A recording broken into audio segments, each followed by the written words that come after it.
রুমার গল্পের আসরে তোমাকে জানাই আবারও স্বাগত। আজ যে ছোট গল্পটি পাঠ করছি তার নাম উপেনবাবুর মেয়ে। লিখেছেন শীর্ষেন্দু মুখোপাধ্যায়। পিঠে খেলে পেটে সয়, বুঝলেন কি না?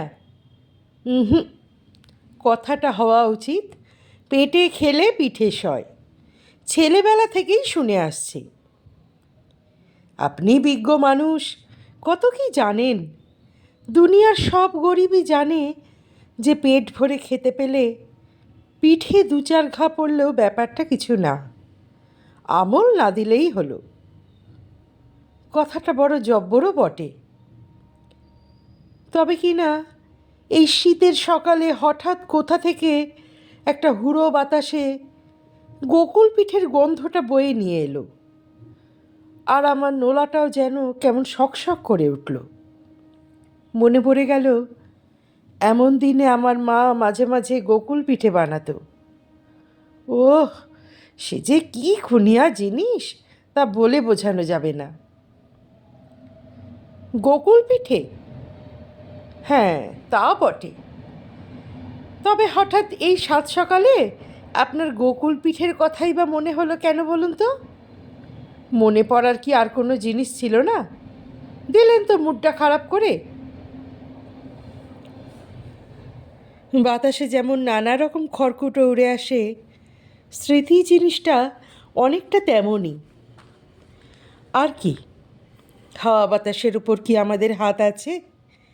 গুচ্ছে পুরনো ভুলে যাওয়া জিনিসপত্র বয়ে নিয়ে আসে। দাদুর তামাকের গন্ধ, বাবার চটির শব্দ, পিসির ডালের বড়ি, তেমনই মায়ের হাতের গোকুল পিঠে। স্মৃতি অতি খচ্চর জিনিস মশাই, ওকে লাই দিতে নেই। দাদুর তামাকের গন্ধ ঠিক আছে, বাবার চটির শব্দও না হয় মানা গেল, পিসির ডালের বড়িও না হয় সওয়া যায়, কিন্তু গোকুল পিঠে, গোকুল পিঠে তো ডেঞ্জারাস জিনিস মশাই। একে ডিপ ফ্রাই, তার উপর ঘন চিনির রসে জ্বালানো। আহা, খাওয়ার কথা বলছি না, মনে পড়ার কথা বলছি। আমারও তো তিলে কদমা, দানাদার, জিলিপি, জিবে গজা ইত্যাদি কত কিছু কথা মনে পড়ে। আমি তাদের ঘাড় ধাক্কা দিয়ে মন থেকে বের করে দিই। ওসবের কথা মনে পড়লেও সুগার বেড়ে যায়। ওটা ভার্চুয়াল সুগার, আসল সুগার নয়। ভয় পাবেন না। ভয় পাবো না মানে? আলবাত ভয় আছে। ভার্চুয়াল সুগার রিয়াল সুগারে কনভার্টেড হতে কতক্ষণ লাগে মশাই? এই তো গত শনিবার প্রাতঃভ্রমণ করে ফিরছি। কালীতারা মিষ্টান্ন ভাণ্ডারের সামনে এসে দেখি রাস্তাটায় বাঘের মতো পায়চারি করছে জিলিপির গন্ধ। তাকে পাশ কাটিয়ে যাব কি? তার সাধ্যে কি? মুখোমুখি হতেই আমার দু কাঁধে দুটো থাবা তুলে দিয়ে গ্যাক করে উঠল, আব তেরা ক্যা হোগা রে কালিয়া। বিপদ বুঝে সঙ্গে সঙ্গে নাকে রুমাল চাপা দিয়ে ভাবলুম বরং পিছু ফিরে মদন সাধু লেন দিয়ে ঘুরপথে বাড়ি যাই। তাই গেলেন। চেষ্টার কসুর করিনি মশাই, কিন্তু বাঘ বাবাজি কি ছাড়ার পাত্র? পিছু ফিরে দুপা এগোতে না এগোতেই যেন কাছা টেনে ধরল। তারপরও লড়াই দিতে ছাড়িনি। বাঘের গলাটা সাপটে ধরে পটকে দিয়েছিলুম বটে, কিন্তু সে ভ্রুক্ষেপ না করে আমাকেও দিল পটকে। তারপর কখনো বাঘ ওপরে আমি নিচে, কখনো আমি ওপরে বাঘ নিচে, তুমুল লড়াই। শেষে যখন হাঁপ ধরার উপক্রম হলো, তখন অবাক হয়ে দেখি আমি কালীতারা মিষ্টান্ন ভাণ্ডারের কেঠো বেঞ্চে বসে আছি। আমার হাতে তালপাতার ঠোঙা, আর তাতে গরম জিলিপি। হ্যাঁ হ্যাঁ হ্যাঁ, তালপাতার ঠোঙায় জিলিপিটা ভারী খোলতাই হয় বটে। তা কটা খেলেন? প্রথমে 4টে দিয়েছিল, কিন্তু জিলিপি অতি বজ্জাত জিনিস। একবার পেটে গেলে জাত ভাইদেরও আয় আয় করে ডাকতে থাকে, তাই আরও 2টো খেতে হলো। মোট 6টাই তো, বলতে গেলে 6টাই, তবে কিনা দোকানদার বঙ্কিম ঘোষের চাপাচাপিতে আরও দুটো অনিচ্ছের সঙ্গেই খেতে হয়েছিল আর কি। তাই বলছিলুম, এই সাত সকালে ওইসব প্রসঙ্গ তুলে এই প্রাতঃকালটার 12টা বাজানো কি আপনার উচিত হচ্ছে? আমি আসলে বলতে চেয়েছিলুম যে পেটে খেলে পিঠে সয়, পিঠে খেলে পেটে সয়। ছেলেবেলা থেকেই দেখে আসছি, আমি যতই পিঠে খাই না কেন আমার পেটের কোনো সমস্যা হয় না। আমাদের মফস্বল শহরে বাড়ি বাড়ি রকমারি পিঠে হতো কি না, আর আমিও দিব্যি এবাড়ি ও বাড়ি ঘুরে পাটিসাপটা, ক্ষীরপুলি, রসবড়া, মালপোয়া, নলেন গুড়ের পায়েস। রোগকে রোগকে, আপনি কিন্তু সীমানা ডিঙিয়ে যাচ্ছেন মশাই, এটা বড্ড বাড়াবাড়ি হয়ে যাচ্ছে। এটা ঠিক পিঠে পায়েসের গল্প নয়। তবে কিসের গল্প মশাই? বলতে পারেন এটা একটা ট্র্যাজেডির গল্প। খবরদার না, ট্র্যাজেডি আমার একদম সহ্য হয় না। ও আমার দু চক্ষের বিষ। আমি বিরহ, মৃত্যু, হাহুতাশ, চোখের জল এসব মোটেই পছন্দ করি না। আমি চাই সবাই বেশ মিলেমিশে যাক, মিলেমিশে থাক। আমার পছন্দ হলো মিলমিশ। আর ওই জন্যেই আমি আজ অবধি পথের পাঁচালী বইটা কয়েক পাতার পর আর কখনো এগোতেই পারিনি। বলেন কি মশাই? ওটাই আমার ট্র্যাজেডি কি না? কয়েক পাতার পর যখন ইন্দির ঠাকুরন মোলো, তখনই আমি হাঁটু ভেঙে কেঁদড়ে পড়ি, ঘটি ঘটি চোখের জল ফেলি। অথচ ভেবে দেখতে গেলে ইন্দির ঠাকুরন আমার কে বলুন? চেনা নেই, জানা নেই, কোশমিনকালে দেখিনি। তার উপর মহিলার যথেষ্ট বয়স হয়েছে এবং মরবারই কথা। তবু আমার ওরকম সব হয়। আর সেখানেই তো শেষ নয়। তারপরও দুর্গা আছে, হরিহর আছে, সর্বজয়া আছে, অপর্ণা আছে। লাইন দিয়ে পর পর পটাপট মরে যাচ্ছে সব। এই লেখক না খুনি? অন্তত দুর্গাটাকে তো রেহাই দিতে পারতেন। ধরুন দুর্গা বেঁচে পড়তে রইল, ডাগরটি হলো, তার বেশ একটা বিয়ে হলো, খোকাখুকি হলো, ভালো হতো না তাহলে? ওই জন্যেই আমি কপালকুণ্ডলা পড়তে পারি না, শেষের কবিতা শেষ করে উঠতে পারি না, দেবদাস ছুঁই না। আমাকে মাপ করবেন, ট্র্যাজেডি শুনিয়ে আমার দিনটা বরবাদ করে দেবেন না। আহা, এটা ঠিক ট্র্যাজেডিও বলা যায় না। বাঁচালেন, সুস্থ শরীরটাকে ব্যস্ত করার ঘোর পরিপন্থী আমি। একবার কি একটা দুঃখের ছবি দেখতে গিয়ে হলে এমন কান্না কেঁদেছিলুম যে হিক্কা উঠে কেলেঙ্কারি কাণ্ড। দর্শকদের আপত্তিতে শেষে আমাকে সস্ত্রীক হল থেকে বের করে দেওয়া হলো। অবশ্য টিকিটের টাকাটা ফেরত দিয়েছিল, কিন্তু আমার বউ আমাকে কি ঝাড়টাই না ঝাড়লেন। মেনিমুখো, ছেঁচকাদুনে, কাপুরুষ, কত কী যে বললেন সব আমার মনেও নেই। তবে তারপর থেকে উনি আর আমার সঙ্গে কখনো সিনেমা দেখতে যাননি। বিবেচনার কাজই করেছেন। তবে কিনা মাঝে মাঝে কান্নাকাটি করা নাকি হেলথের পক্ষে ভালো। শরীর থেকে বাড়তি নুন বেরিয়ে গিয়ে শরীর ঝরঝরে হয়, অতিরিক্ত ইমোশন প্রশমিত হয়, আরও কী কী হয় যেন, মেডিকেল সায়েন্সে আছে। আমার মনে হয় যারা কথায় কথায় কাঁদে তারা লোকও তেমন খারাপ হয় না। খারাপ লোক নই ও মশাই। ছোটোখাটো দোষঘাট যে নেই তা বলছি না, তবে তেমন হেক্কর নই। সে যাজ্ঞে। তা কি যেন বলতে চাইছিলেন? দাদুর তামাক, বাবার চটি, পিসির ডালের বড়ি আর মায়ের গোকুল পিঠে। গোকুল পিঠে শুনে আপনি আপসেট হয়ে যাওয়াতে আর এগোতে পারিনি। আপসেট কি আর সাধে হই মশাই? গত বছর 10 ধরে ওরা আমার গুপ্তঘাতক। আরে আরে ঘুরে ঘুরে নজর রাখছে কখন মোক্ষম কোপটা বসাবে। High sugar, high cholesterol, high pressure. অল্প বয়সে এক সিটিংয়ে 20-25টা গোকুল পিঠে বা গোটা 10 পাটিসাপটা উড়িয়ে দেওয়া কোনো ব্যাপার ছিল না। ওহ, কী সব দিন ছিল মশাই। হ্যাঁ হ্যাঁ হ্যাঁ, আই কোয়াইট সিম্প্যাথাইজ।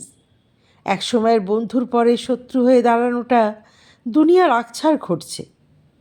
আচ্ছা, আপনি কখনো খ্যাত কথাটা শুনেছেন? খ্যাত বাংলা শব্দ নাকি? বাংলাই, তবে স্ল্যাং, রকের ভাষা। না মশাই, শুনিনি। ল্যাদ শব্দটা কি চেনা লাগছে? ল্যাদ শুনেছি বলেই মনে হচ্ছে যেন। বাহ, হতেই হবে। খ্যাত আর ল্যাদ প্রায় সমার্থক। ছেলেবেলায় আমি ছিলাম ল্যাদ, অর্থাৎ যাকে হাঁ করা ছেলে বলে। ল্যাদ হলো গিয়ে মাথায় কমা, চলাফেরায় মাঠো, কথাবার্তায় গোছ নেই, কথা বুঝতে সময় লাগে, যেখানে যা দেখে তাই দেখতে গিয়ে মজে যায়। ঠেলাওয়ালা গাছতলায় বসে পেতলের থালায় ছাতু মেখে খাচ্ছে, তো সেখানেই মজে গেল। একটা লোক টিপকল পাম্প করছে, তো তাই হাঁ করে দেখতে লাগলো। পিঁপড়েরা একটা মরা আরশোলা বয়ে নিয়ে যাচ্ছে, তাই দেখতে দেখতে বাহ্যজ্ঞান হারিয়ে ফেলল। এই রকম আর কি।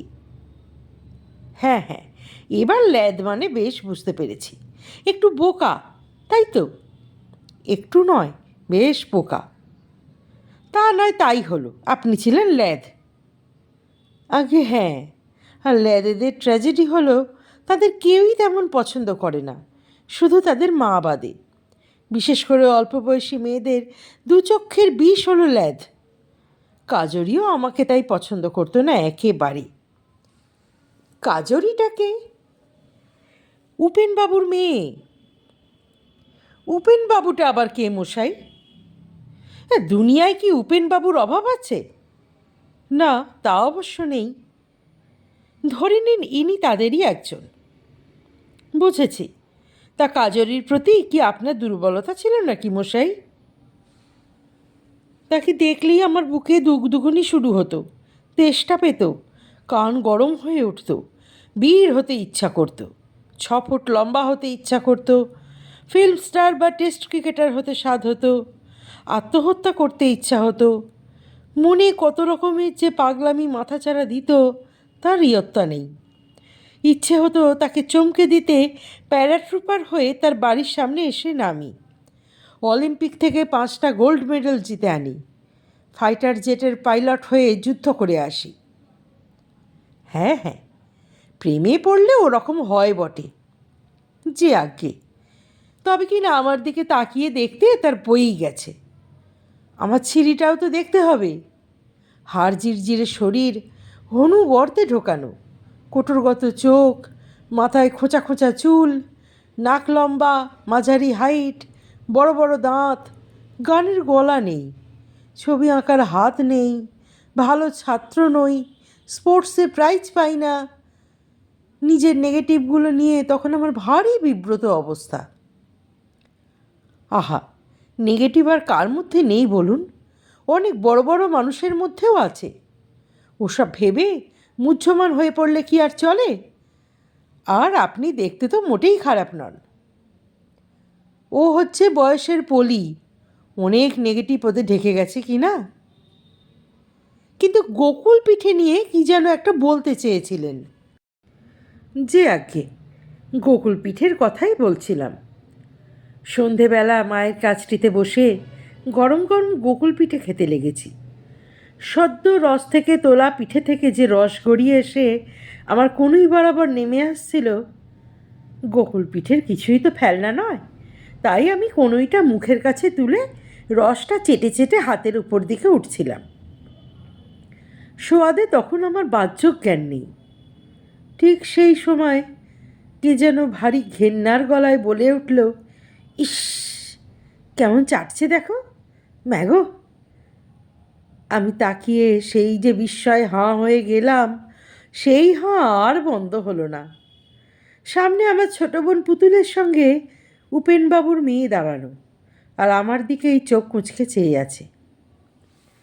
ইস, এই যে রসভঙ্গ হয়ে গেল। রসভঙ্গ বলে রসভঙ্গ? তারপর যে কত রস যে আমার কনুই বেয়ে প্যান্টুলের ওপর পড়ল তার খেয়ালও আমার ছিল না।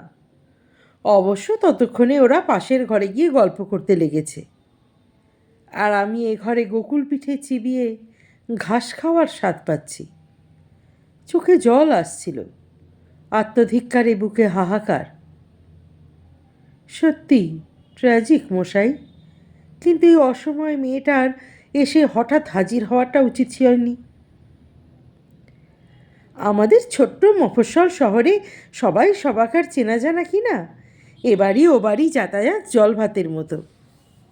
বুঝেছি, মোদ্দা কথাটা হলো মেয়েটা আপনাকে অপছন্দ করত, এই তো?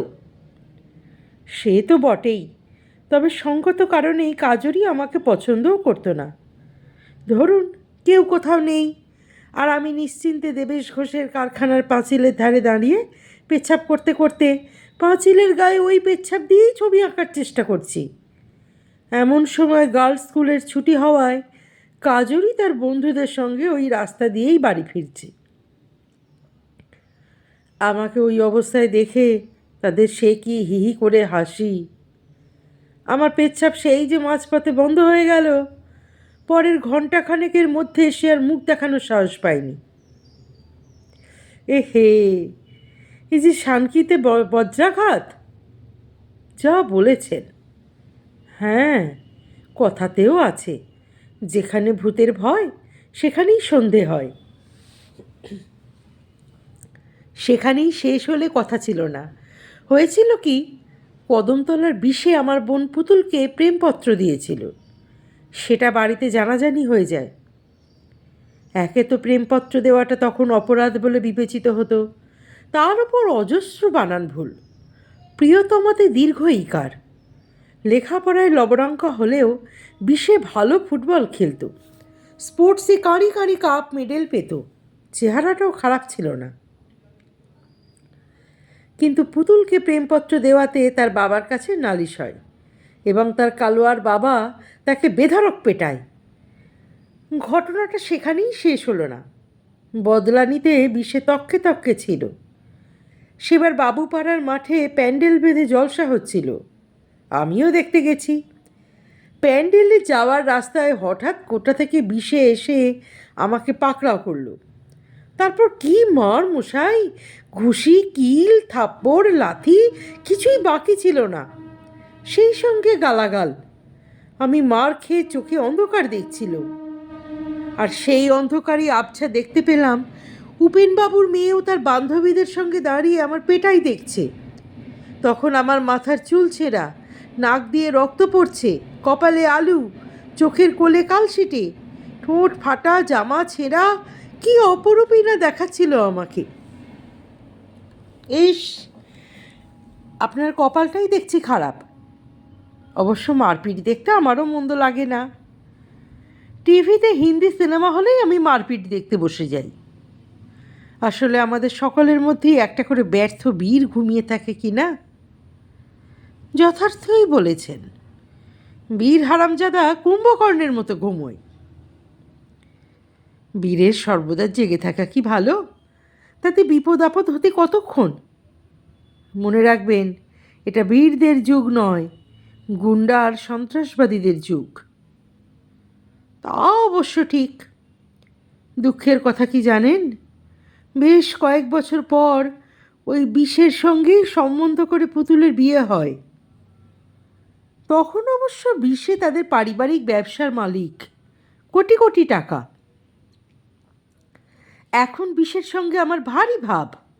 এই তো সেদিন আমাকে একটা দামি মোবাইল ফোন গিফট করলো। দেখুন তো কাণ্ড, আপনি শুধু শুধু মারটা খেলেন। যে আজ্ঞে। তারপর কি হলো মশাই? আরও অনেক কিছু হয়েছিল। মনমোহনবাবুর মেয়ের বিয়েতে নেমন্তন্ন খেতে গিয়ে দেখি বেশ জুত মতো ঠিক আমার উল্টো দিকে রোতেই কাজরি বসেছে, প্রায় মুখোমুখি। কী দিয়ে তাকে ইমপ্রেস করি তা মাথায় আসছিল না, তাই শেষ পাতে 20টা রসগোল্লা খেয়ে ফেললাম। 20টা? হে, এই তো ভুল করেন, তা ইমপ্রেসড হলো? ধুস, শুনলাম পাশে বসা গোলকবাবুর মেয়ে কুসুমকে চাপা গলায় বলছে, কি রাক্ষসের মতো খাচ্ছে দেখ, অমন খাওয়া দেখলে বমি পায়। তারপর এরপরেও আছে। আছে মশাই, আছে। শনিবার হাফ ছুটির দিন আমি তাকে চমকে দেওয়ার জন্য রাস্তার পাশে আম গাছের উপর উঠে ঘাপটি মেরে বসে রইলাম। সে এবং তার বন্ধুরা দৃশ্যমান হতেই আমি হেইও বলে চেঁচিয়ে মারলাম লাফ। তাতে কাজ হলো? হলো। সে আর তার বন্ধুরা ও মা গো বলে ভয় পেয়ে চেঁচিয়ে উঠল। আর কিছু হলো না? হলো, আমার ডান হাতের কবজিটা ভাঙল। ভাবছি এত কী সব করার দরকার ছিল আপনার। আনাতোল ফ্রাঁসের লেখা একটা গল্প আছে, আওয়ার লেডিজ জাগলার, পড়েছেন? এক রাস্তার সামান্য জাদুকর এক গির্জায় ঢুকে পড়েছিল। মাতা মেরির মূর্তি দেখে সে মুগ্ধ, কিন্তু পূজা অর্চনা জানা নেই বলে সে মাতা মেরির সামনে নিজের সামান্য জাদুগুলোই দেখিয়েছিল। আমিও আমার সামান্য প্রেম এইভাবেই নিবেদন করতে চেয়েছিলাম। আমার আর সম্বল কী ছিল বলুন? আমাদের তো পেখম নেই। তাই তো, এদিকটা তো ভেবে দেখিনি। এখন মনে হচ্ছে যা করেছেন বেশ করেছেন। তারপর কি হলো? সেও দুঃখের কাহিনী। পাস টাস করার পর আমাকে কলকাতায় আরও পড়ার জন্য পাঠিয়ে দেওয়া হয়েছিল। এই যে ছানা কেটে গেল মশাই, ঘুড়ি একেবারে ভোকাট্টা। একরকম তাই, কিন্তু এ তো ট্র্যাজেডি মশাই, আর ট্র্যাজেডি আমার ঘোর অপছন্দ। আমি সব সময় মিলমিশ চাই, সিজিল মিছিল চাই। বিরহ টিরহ আমার মোটেই সহ্য হয় না। দিলেন তো মুডটা চটকে। সরি, তবে ছানা কাটলেও ছুটি ছাটায় আমি যখন বাড়ি যেতাম তখনও মাঝে মাঝে দেখা হয়েছে। এক গ্রীষ্মের সকালে যখন আমি বাইরের বারান্দায় দাঁড়িয়ে ঘ্যাস ঘ্যাস করে দাঁত ব্রাশ করছি, মুখ এবং ঠোঁট ভর্তি ফেনা, সেই সময় সে সুমুখ দিয়ে হেঁটে গিয়েছিল। হে, দাঁত ব্রাশ করার সময় সে তো বিচ্ছিরি ব্যাপার। তাকিয়েছিল নাকি মশাই? যে আজ্ঞে, তাকিয়েছিল এবং বিস্বাদে মুখটা ফিরিয়ে নিয়েছিল।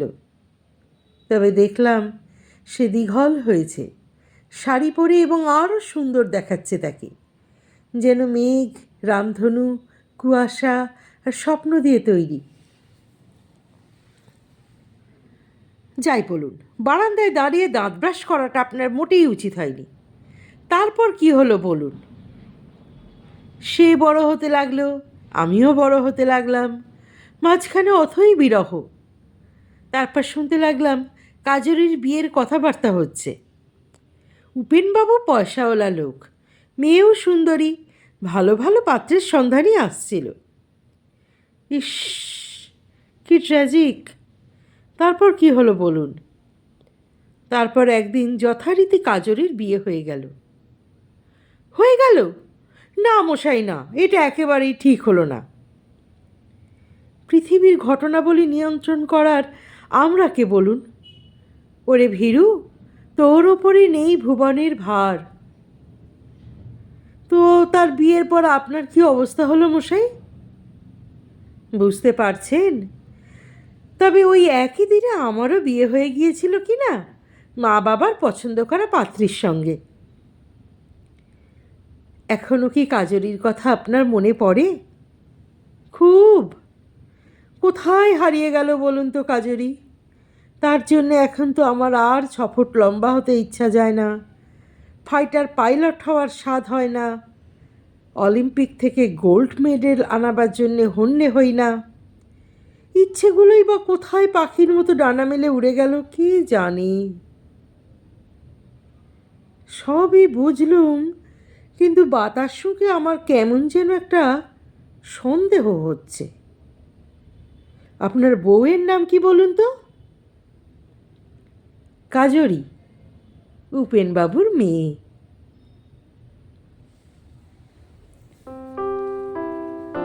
আজকের গল্পটি কেমন লাগলো তোমার মূল্যবান মতামত অবশ্যই কমেন্ট বক্সে লিখে জানিও। গল্পটি ভালো লাগলে একটি লাইক, শেয়ার এবং সাবস্ক্রাইব করে দিও। শেয়ার করে দিও পরিচিত এবং প্রিয়জনদের মধ্যে। আর যারা এখনও চ্যানেলটি সাবস্ক্রাইব করনি তারা সাবস্ক্রাইব করতে কিন্তু ভুলো না। অপেক্ষা করো পরবর্তী গল্পের জন্যে। অনেক ধন্যবাদ।